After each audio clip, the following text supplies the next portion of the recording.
পাবো, জিতবো, বেশ মার্জিন দেখে জিতবো, ওই 1-2 ভোটে জিতবো না। আর সিপিএম কি আপনাদের সমর্থন করছে? হ্যাঁ, সমর্থন করেছে। আচ্ছা, আজকে কি তারা সিপিএম নেতৃত্বে উপস্থিত ছিল? না, উপস্থিত ছিল না।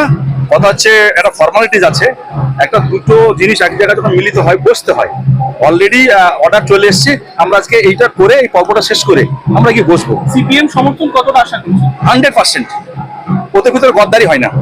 আচ্ছা, 2016 সালে এই আসন থেকে আপনারা জিতেছিলেন, হ্যাঁ। এটা কি পুনরাবৃত্তি হবে মনে করছেন? তৃণমূলের এরকম পাহাড় প্রমাণ সংগঠন, ইনশাল্লাহ জিতবো, 16 সালের পুনরাবৃত্তি হবে। কোন বলে কিসের আশায়? আমি নিজে এবং আমার দলের যে সমস্ত স্বচ্ছ ভাবমূর্তির কর্মীরা নেতৃত্ব আছে, বামফ্রন্টের স্বচ্ছ ভাবমূর্তির কর্মী নেতৃত্ব আছে, আমাদের কোনো দুর্নীতি নাই, আমরা কোনো রকমের মাফিয়া নই, মাটি মাফিয়া নই, গরু মাফিয়া নই, বালি মাফিয়া নই, পাথর মাফিয়া নই, যার ফলে আমাদের অনেক কিছু, আমরা শিক্ষা চুরি করিনি, আমরা ঘর চুরি করিনি, গোয়াল চুরি করিনি, আমরা কোনো সঙ্গে দুর্নীতির সঙ্গে আপোষ করি না।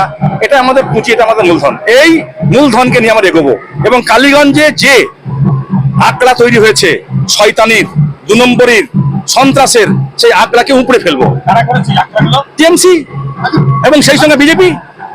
বিধায়কের মেয়ে প্রার্থী, হ্যাঁ। আপনার সাথে তার লড়াইটা কতটা কঠিন বাবু? আমি তাকে কিছু মনে করছি না, আর বলছি আরেকটা বাচ্চা মেয়ে। বলছি যে তৃণমূলের মধ্যে একটা গোষ্ঠীদ্বন্দ্বের কথা শোনা যাচ্ছে, 3-4টে গোষ্ঠী তো তৃণমূলের ভিতরে কি আছে দ্বন্দ্ব দেখে লাভ নেই।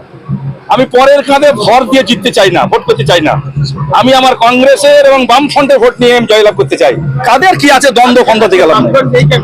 বামফ্রন্ট নেই কেন নয়, আমরা আজকে বসবো, তারপরে একটা নিয়ম আছে ওদের, একটা রেজিমেন্টের পার্টি, ওরা সেইভাবে হয়। আসুন, আস্তে আস্তে আসুন।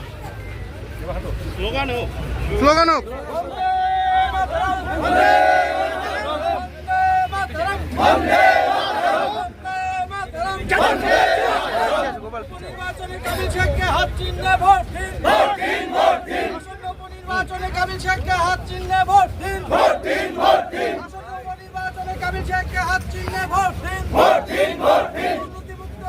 কংগ্রেস সরকার করতে কাবিল শেখকে হাত চিহ্নে ভোট দিন।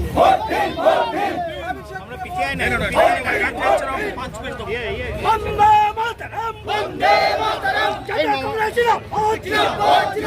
চটপটি কাবিল শেখকে হাত চিহ্নে ভোট দিন।